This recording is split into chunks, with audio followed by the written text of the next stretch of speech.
আল্লাহ তাআলা বলছে, বান্দা তোমাকে বলছি, বান্দা প্রতিদিন হিসাব কইরো, লক্ষ্য করো আজকে তুমি আগামীকাল আখিরাতের জন্য কি পাঠিয়েছো। ধরে নাও আজ তোমার মৃত্যু, তো এরপরে পৃথিবী থাকলে থাকতো আর কি, আমি তো আর নাই।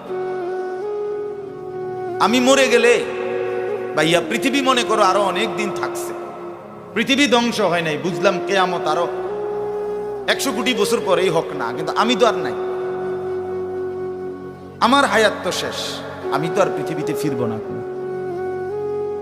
তাই এরপরে পৃথিবীর সবাই যদি চাঁদের দেশেও চলে যায় আমার কি লাভ? এরপরে মানুষ সব যদি স্বর্ণের বাড়িতেও থাকে আমার কি ফায়দা? আমার ফায়দাটা কি ভাই? বাবা বলেন, সুদের টাকা দিয়া, ঘুষের টাকা দিয়া, হারামের টাকা দিয়ে, আল্লাহর নাফরমানি করে, অবৈধ পন্থায় হারাম রোজগার করে ঘরবাড়ি দিয়ে গেলেন, ছেলে পেলে করে, তো ছেলে পেলে করে দিয়ে গেলেন, কিন্তু আপনি তো থাকতেন না, আপনি তো খুব অল্প সময়ের ব্যবধানে কবরে চলে যাবেন। তো সেই কবরে কেমনে থাকবেন? তো নিজের ঘরকে অরক্ষিত করে, নিজের ঘরে ডাকাত রাইখা আপনি বুঝি আরেকজনের ঘর বাঁচাইতে গেলেন। আপনার ঘরের আগুন লাগছে, আপনি বুঝি আপনার ঘর নিভাইবেন না। এই বোকামি আমাদের বয়স্ক লোকরা করে।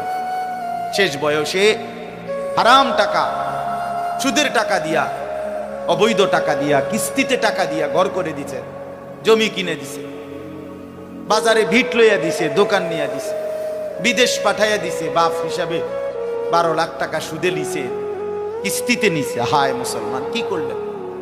ওই বিদেশ যাইতে যাইতে যদি আপনি মরে যান, এরপরে এই টাকা, এই হারাম